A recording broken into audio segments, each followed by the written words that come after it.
السلام عليكم ورحمة الله تعالى وبركاته. أهلا ومرحبا بكم على قناة وصفة ناس زمان. كيف حالكم؟ أتمنى أن تكونوا في تمام الصحة والعافية.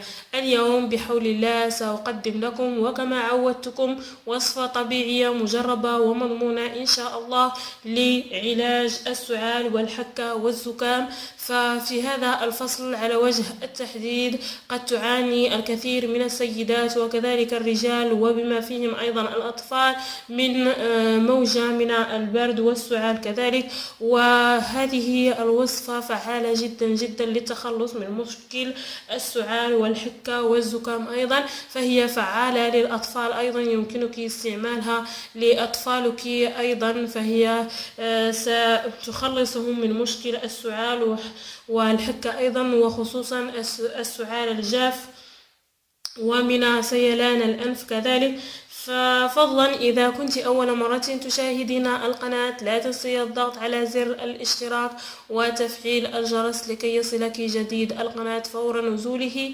وشكرا جزيلا لك. فنمر الآن بحول الله إلى مكونات الوصفة.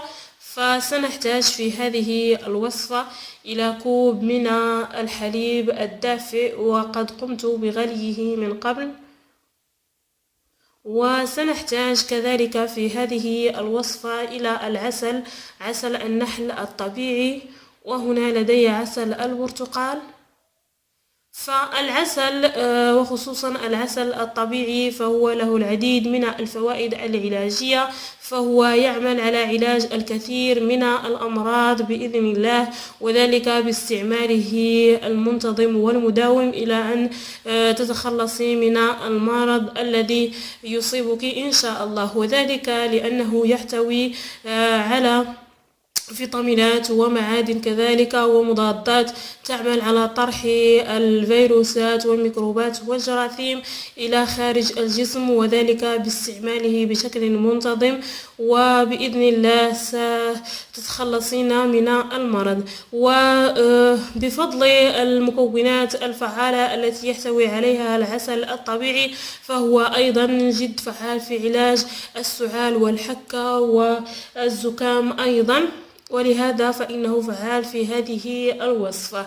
أما المكون الثالث والأخير في هذه الوصفة فهو مسحوق الزنجبيل. فكما نعلم أن الزنجبيل له العديد من الفوائد، فهو يعمل على علاج مشاكل البشرة وكذلك مشاكل الشعر،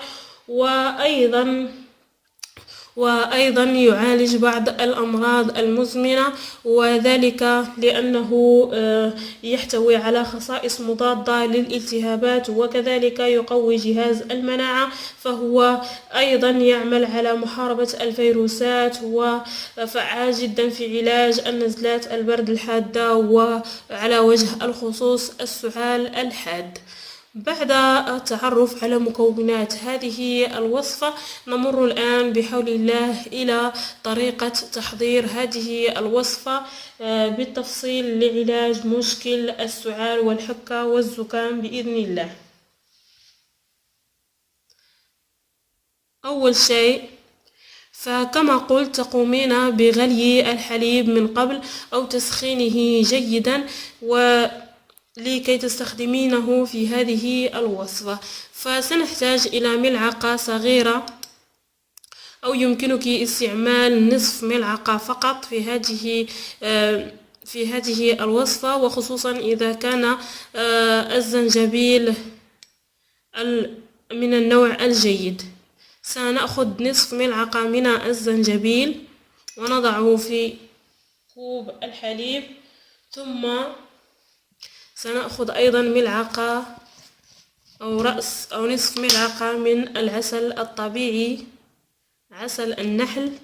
وكما قلت يفضل ومن المستحسن أن تستخدمي العسل. سأخذ هنا نصف ملعقة من العسل.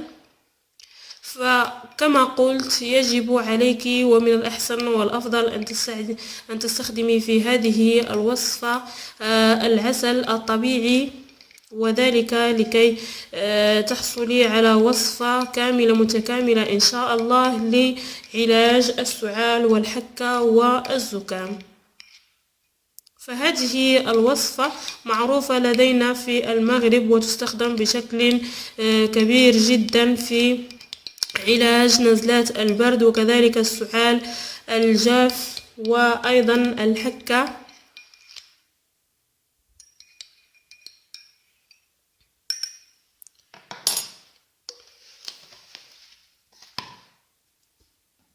طريقة استعمال هذه الوصفة لعلاج السعال الحاد والزكام كذلك فهي جد سهلة وبسيطة.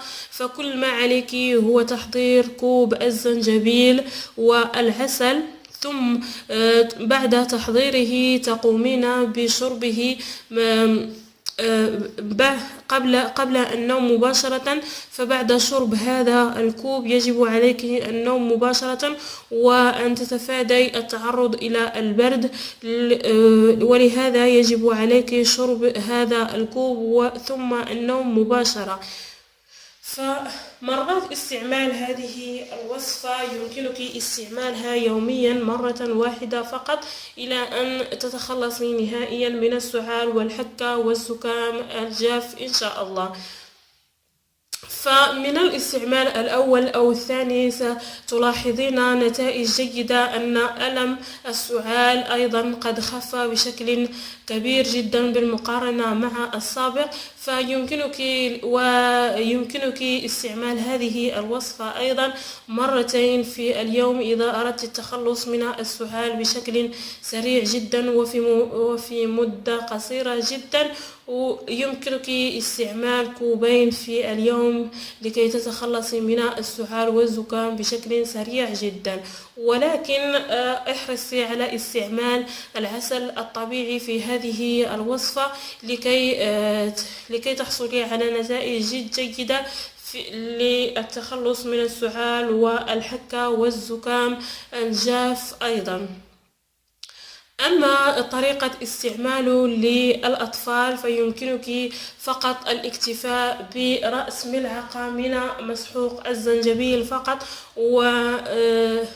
الاكتفاء برأس ملعقة وليس نصف ملعقة. فللكبار يمكنك استعمال نصف ملعقة من مسحوق الزنجبيل، ولكن للصغار يستحسن أن تستخدمي رأس ملعقة من مسحوق الزنجبيل فقط، وأيضا رأس ملعقة من العسل الطبيعي. وأيضا يمكن للأطفال أيضا أن يستعملوا هذه الوصفة مرتين في الأسبوع لتسريع عملية الشفاء من السعال والحكة والزكام أيضا. فأود أن أشير إلى نقطة، أن الزنجبيل له أيضا استعمال آخر يمكنك استعماله بطريقة أخرى لعلاج السعال والحكة بدون استعمال الحليب. فيمكنك استعمال كوب من الماء الدافئ ثم تقومين بأخذ نصف ملعقة من مسحوق الزنجبيل وإضافته إلى كوب من الماء الدافئ، ثم تقومين بوضع القليل من عصير الليمون كذلك. فهذه الطريقة أيضا جد فعالة في التخلص من السعال والحكة والزكام. فكما قلت يمكنك استعمال كوب من الماء الساخن ثم تضيفين له نصف ملعقة من مسحوق الزنجبيل وتضيفين له القليل من عصير الليمون، وتخلط جميع هذه المكونات جيدا، ثم تقومين بتناوله وأنت في الفراش لكي لا تتعرضي للبرد. فهذه الوصفة أيضا يمكن للأطفال أيضا استعمالها للتخلص من السعال والزكام والحكة أيضا، فهي فعالة للأطفال أيضا. ويمكنك استعمالها أيضا فقط يوميا كوب واحد من الماء الساخن ومن نصف ملعقة من الزنجبيل وأيضا القليل من عصير الليمون. فهذه الوصفة الثانية التي قمت بذكرها فيجب عليك استعمالها مرة واحدة فقط في اليوم، ويجب أيضا استعمال كحد أقصى من عصير الليمون نصف ملعقة فقط من عصير الليمون. كانت هذه هي الوصفة الخاصة بعلاج السعال والحكة والزكام الجاف. يمكنك تجربتها للشفاء من السعال والحكة أيضا إن شاء الله. فهذه الوصفة كما قلت فعالة جدا جدا للتخلص من هذا المشكل. وإذا كانت لديك أي استفسارات أو تعليقات حول هذه الوصفة يمكنك أيضا طرحها في صندوق التعليقات. وإذا كانت لديك أي طلب خاص بوصفة معينة أو لعلاج مشكل معين يمكنك أيضا طرحه في صندوق التعليقات وسأجيبك إن شاء الله. ولا تنسي إذا أعجبك الفيديو أن تشاركه مع الأهل والأصدقاء. والسلام عليكم ورحمة الله تعالى وبركاته.